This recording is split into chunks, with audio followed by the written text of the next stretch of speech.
Hey y'all, and welcome back to another video by UmbrasDarkness. In today's video, you guys, we are going to be going over pets. We're only going to be covering two pets, the Faedrakes. This video took way too long. Didn't realize it would take nearly as long as it did. So if you guys want this type of content for the other pets, if this is something you're interested in, please let me know down in the comments. This video is going to be based off of having the talent. There is a better and more in-depth conversation you can have about pets if they don't have their talent. However, for this video, we're going to assume that you are building with the talent and that's why you're picking this pet.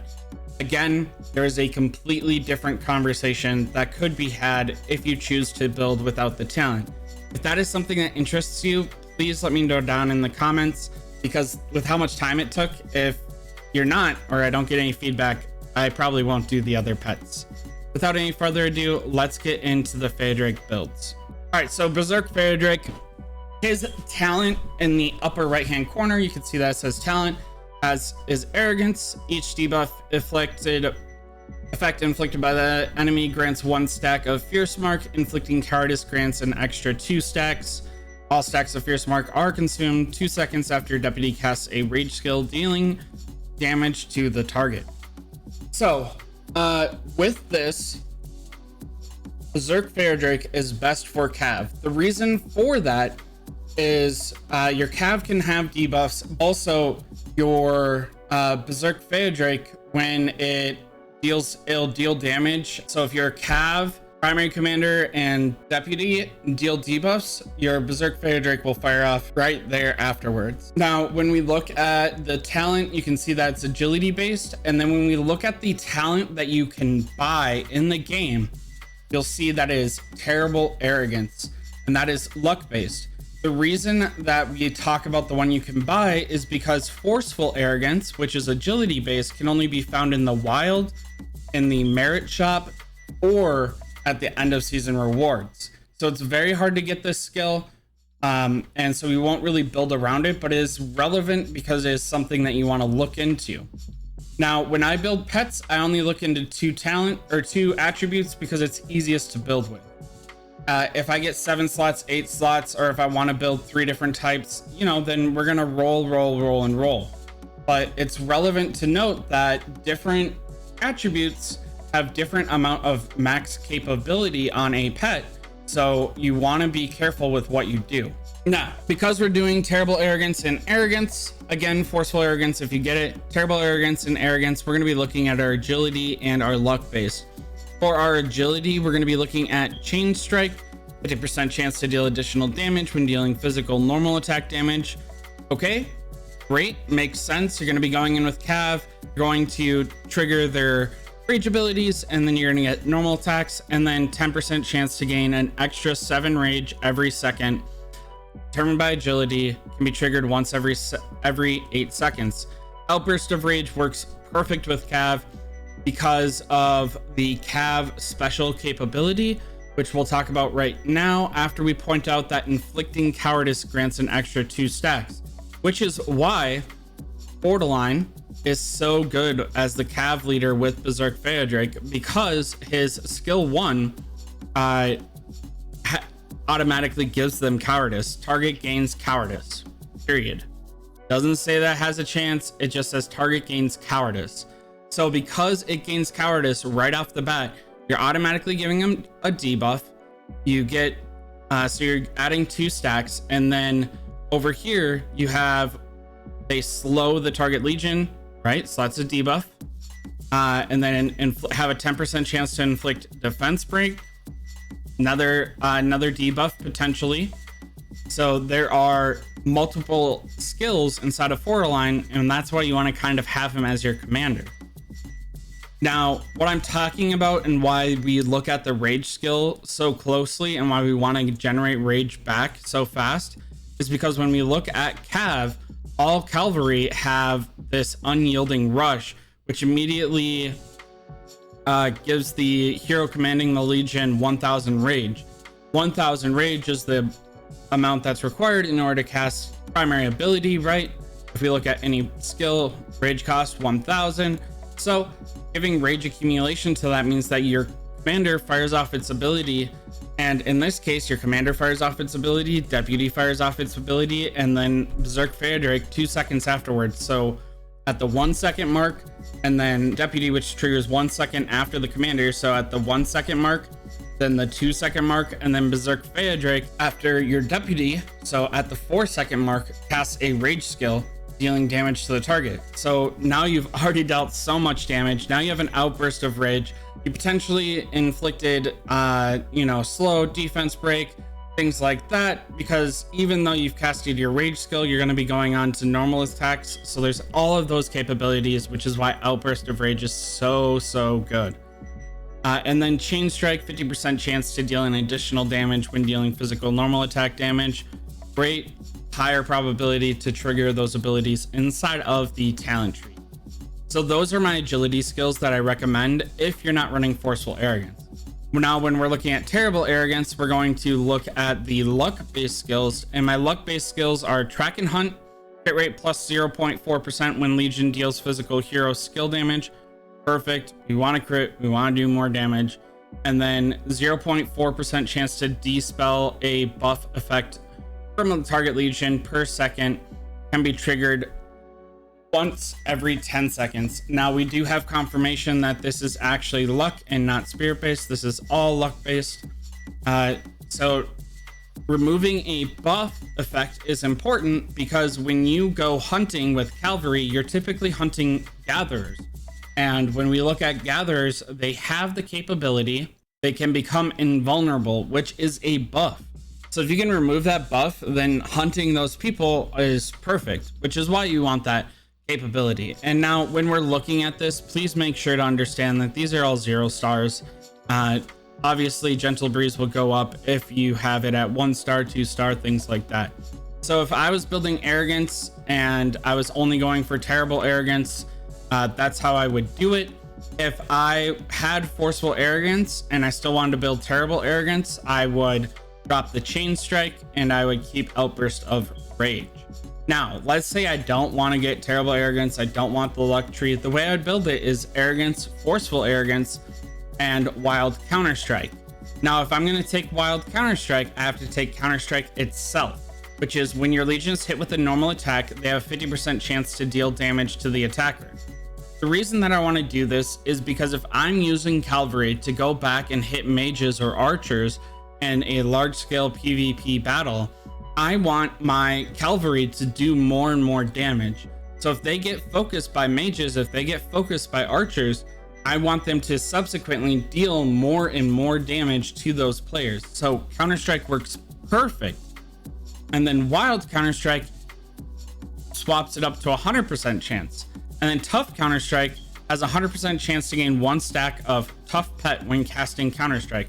4 pet skill damage taken 0.4% for 5 seconds.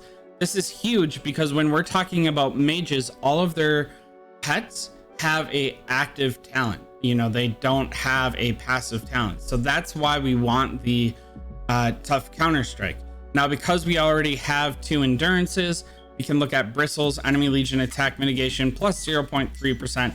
And again, this is only so that way you're able to last longer. Counter-Strike can come into play, your troops and your capabilities can come into play. And again, this is if I'm not running terrible arrogance. This is if I'm only running arrogance and forceful arrogance. This is how I would build the pet. In an ideal world, I'd be running arrogance, forceful arrogance, outbursts of rage, terrible arrogance, gentle breeze, and track and hunt. But if I didn't want to run terrible arrogance, I would definitely go with the Counter-Strike lineup.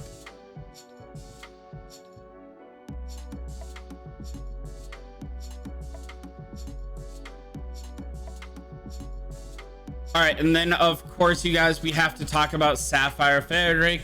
Sapphire Faedrake is the mage pet. It is the all-knowing mage pet.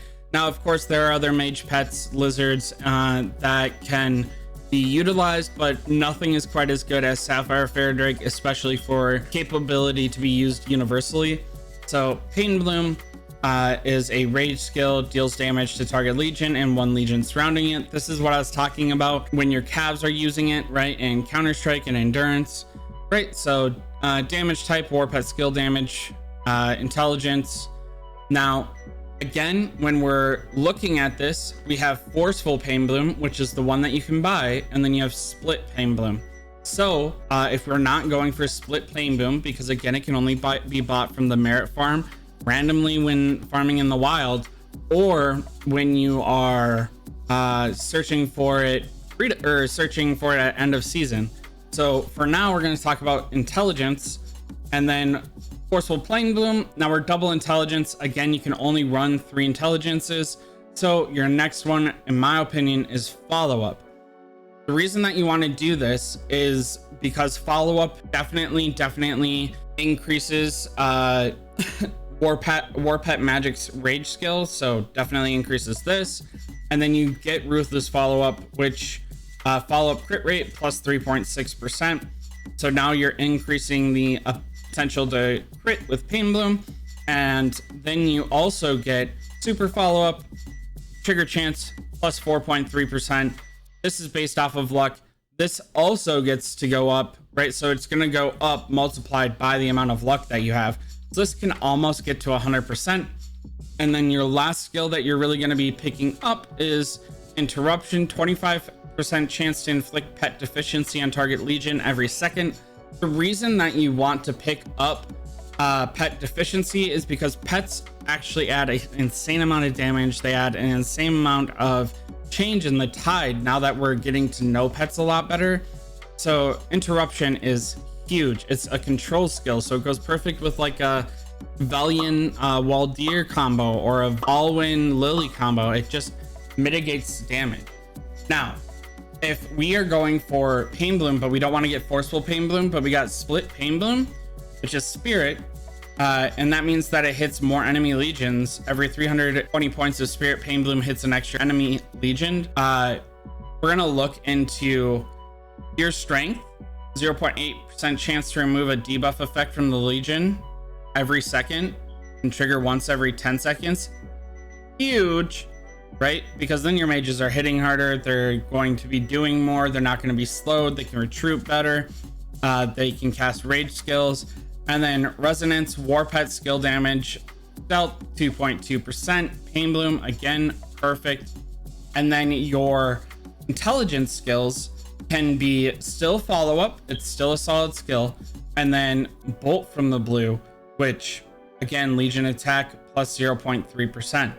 Now, if I was going to run pain bloom, forceful pain bloom, and split pain bloom, I would still pick up follow-up, right?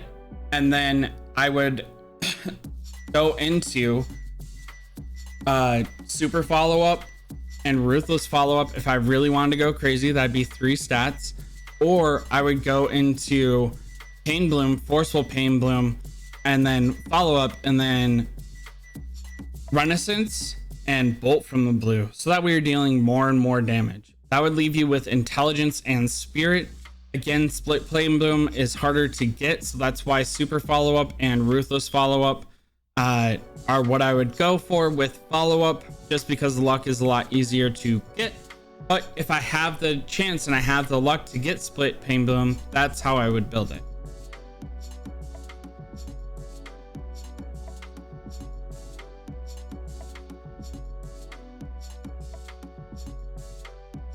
So hopefully you guys, even if you don't agree with me, this starts a good conversation off with you guys. I'd love to hear your thoughts in my DMs. I would love to hear your insight. I'd love to, think about everything and just talk together about what you would do and how you would do it. On that note, you guys, when talking about working together and everything like that, in case you guys haven't noticed, by the time this video is released, Manali's account video has already been released. I spun some wheels and did some stuff for him, and then I will have live streamed Larnaco getting T5s. If that's something you're interested in doing, me coming onto your account, sharing it, or me coming onto your account and roasting it, or me coming onto your account and unlocking T5s, or unlocking a bunch of keys, or spinning for you, and I could do that on live stream for you guys. I could do that in a recording. If that's something you're interested in doing, please let me know. I'd be more than happy to do that for you guys. It's a huge blast.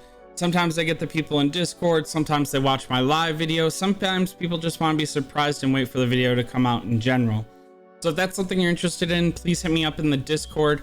Again, you'll know that it's me because I have the same profile picture and I have a crown next to my name. So don't fall for the wrong person. But if that is something you're interested in, please hit me up. I would love to do it for you guys. Otherwise, you guys know how we do it when we do it over here. Catch me down in the YouTube comments. I do try to respond to all of them, but I get limited push notifications. You can find me on Discord. I am the #1 talker, or worst case scenario, you can catch me on K102. Until next time, y'all, stay humble, stay happy, stay hungry. Bye, y'all.